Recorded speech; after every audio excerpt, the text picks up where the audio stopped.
Hello. Today, I'm going to tell you a story about the most recent happening that makes me think I am psychic. So, for context,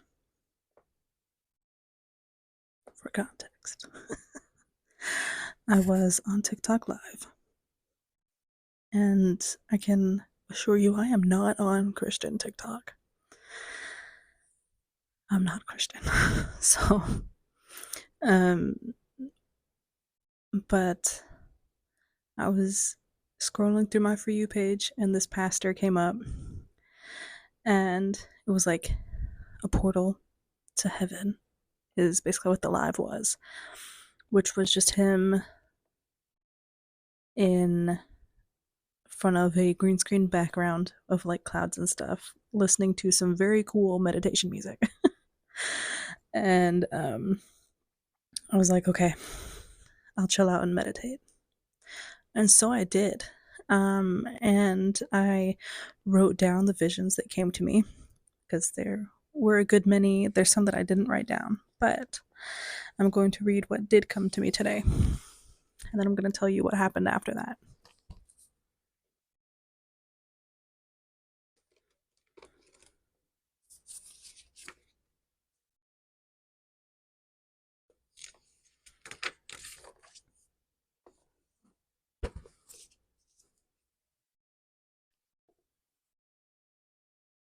Brace yourselves. The river runs to the horizon, westward. A sacred space nearby. A small log cabin with a small sister, big brother in it. The sister holds a doll or a stuffed bear, white or tan. She walks to the porch. Front door was open. She walks down a grassy hill and over the tree line, which was in my head at the bottom of a mountain, and then going into more mountains. I live in Appalachia, so it made sense to me, but I figured I would clarify for the viewer's pleasure. She walks down a grassy hill and over the tree line sees the river. As an adult, the girl goes to the waterfall, which is the sacred space. She is my third great grandmother. She reflects on her mother being taken away by force, her black boots kicking under a white petticoat and pink dress. The boots have gold eyelets.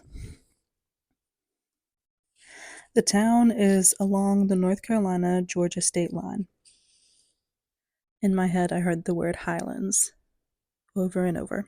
Highlands, Highlands, Highlands.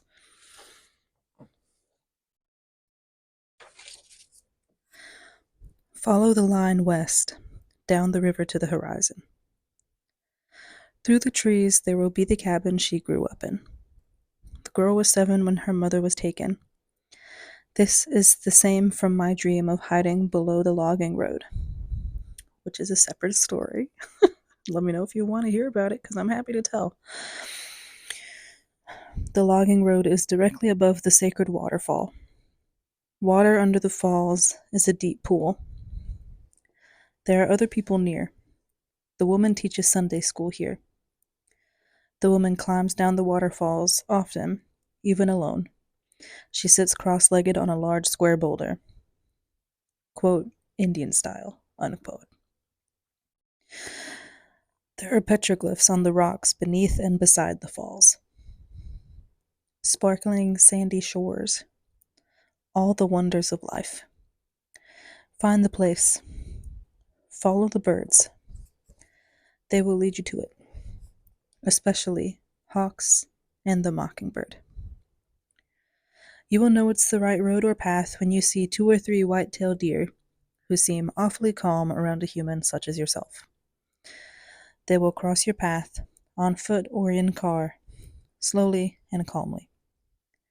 Not frozen in fear, but familiarity, or curiosity. You will know when the time is right. Blue eyes against your own, as if pressed against the same pane of glass. Perhaps it's my own reflection I see. The place is in Georgia, but lay very near the North Carolina state line and South Carolina too.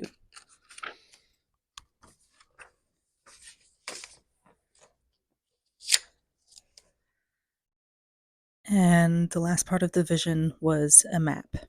So I'm going to show you the map now.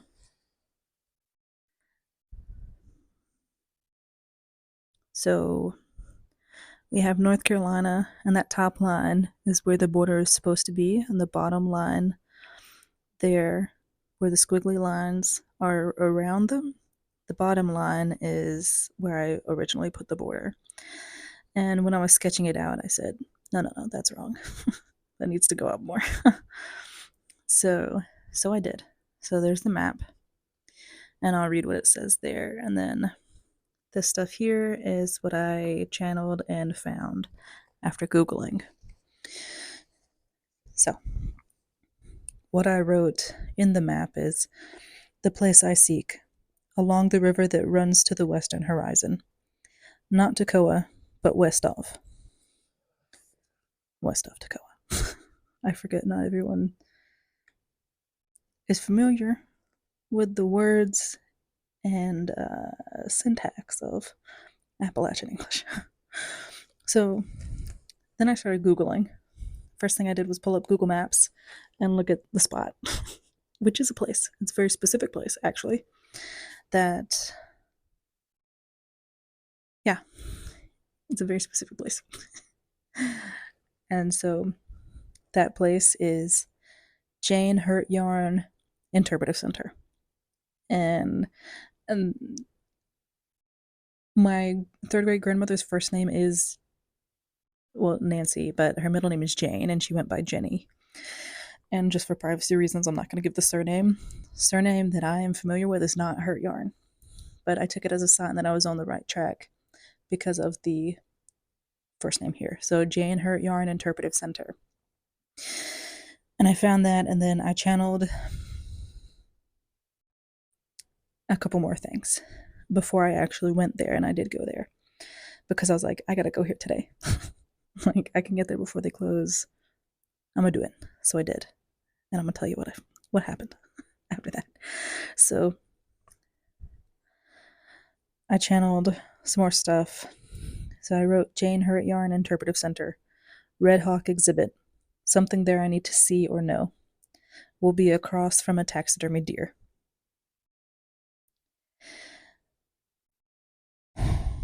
And then I wrote Tallulah Gorge State Park. Look up at a bookshelf under a light. Talk to the tour guides. Okay, so now I'm going to tell you what happened.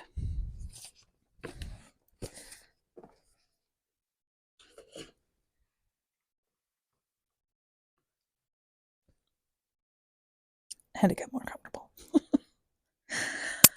So when I went there, I was seeing a lot of hawks on the drive, which is usually my sign from the ancestors that I'm doing something right, like I'm on the right path. Now, I've seen hawks all day today because it was perfect weather for them. They like to play around in the sky when the weather is nice and there's a nice breeze going. They like to play. That's your fun fact for the day. Raptors, birds of prey, like to play. So, I'm still recovering. I had COVID like 6 weeks ago, and I have like asthma. Still, that is a thing I developed from having COVID. So please excuse my windedness. Okay. So, I drove there. I found the place.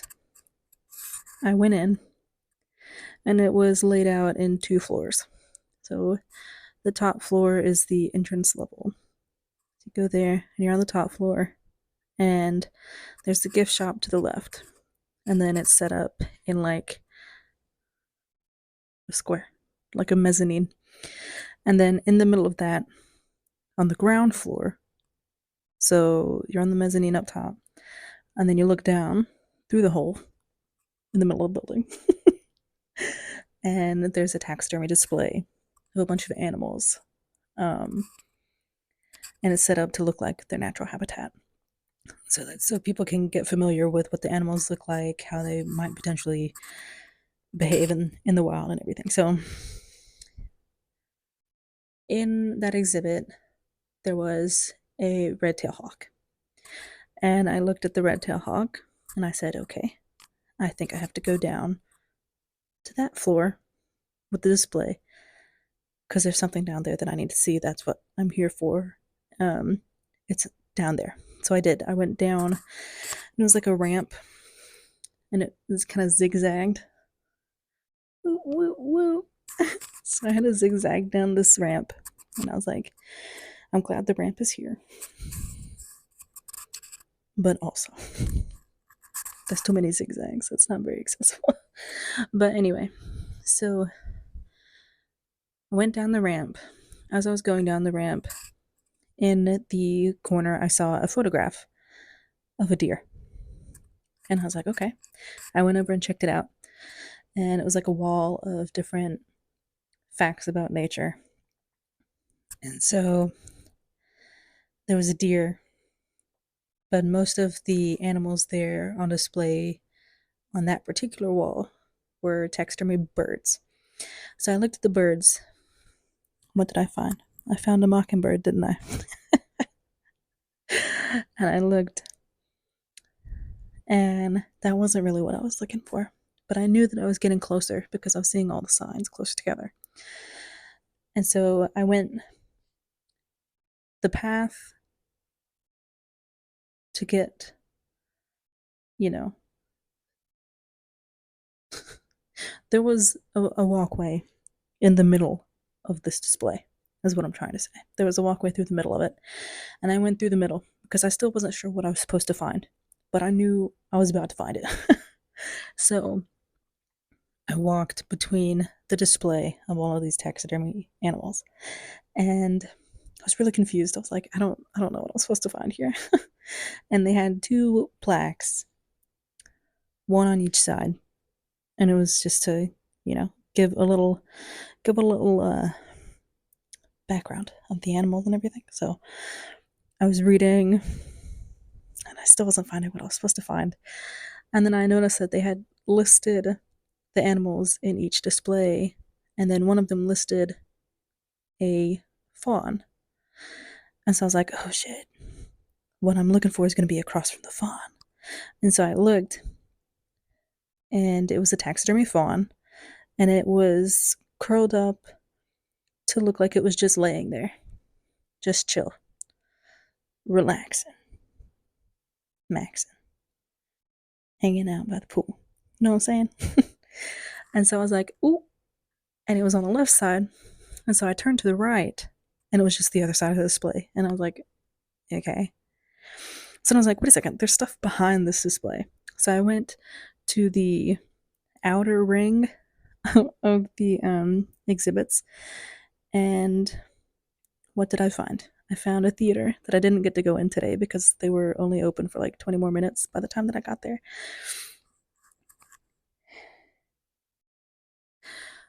So I skipped the theater, and I kept reading the signs, and like in the what would be the fawn's line of sight, like looking straight at, was a sign about Cherokee legends. And so my third great grandmother is rumored to be full blooded Cherokee. And I don't like saying that because I'm too pale for that. And every time I say it, I get flashbacks of people who are actually enrolled members of any tribe, any nation across the United States.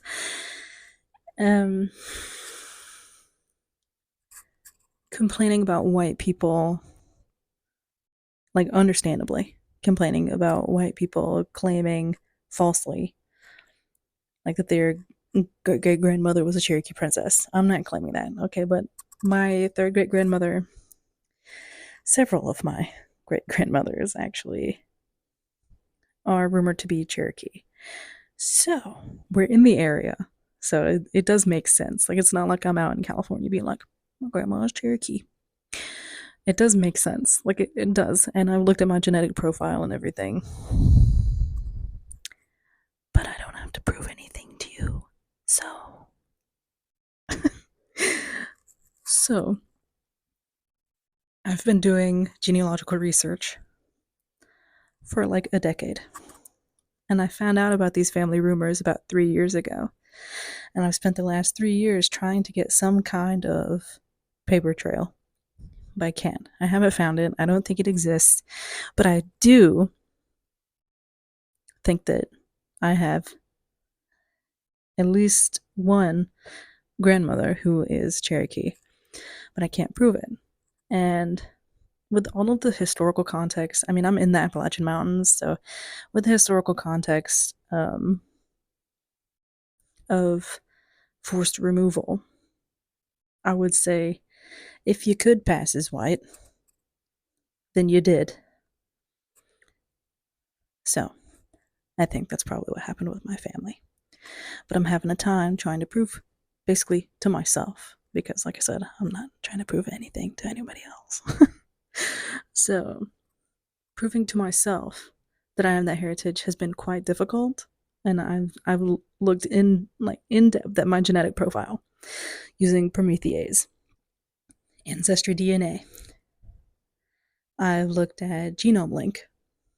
I've read studies. I have a background in anthropology, so I've looked at historical context. I've looked at cultural context. I've looked at the timeline of my family. My family has been here within a 50-mile radius for over 300 years, at least. That's just what I can find, paper trail wise. So, Jesus. So, that's what I'm working with. Okay. And I keep getting these visions, and I keep following the visions, and they keep turning out to be true. So if I know it in my heart, then there's something to it, you know. So, and so that's it. And so I read the thing about Cherokee legends, and one of the sections on that sign was about how Tallulah Gorge,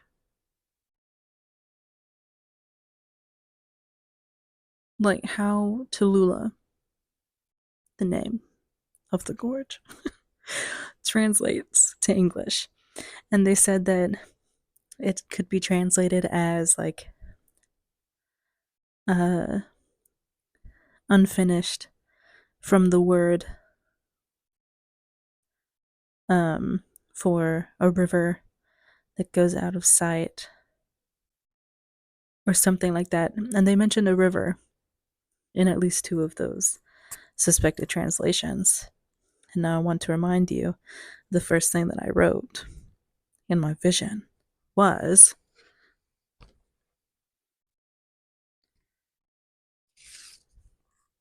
the river runs to the horizon, westward. And then one of the last things I wrote from the vision on the map, the place I seek, along the river that runs to the western horizon. So maybe that is the translation for Tallulah. I don't know. But yeah, anyway. Another reason for the books that I think that I am psychic. Thanks for coming to this video today. And don't let that go high. See you next time.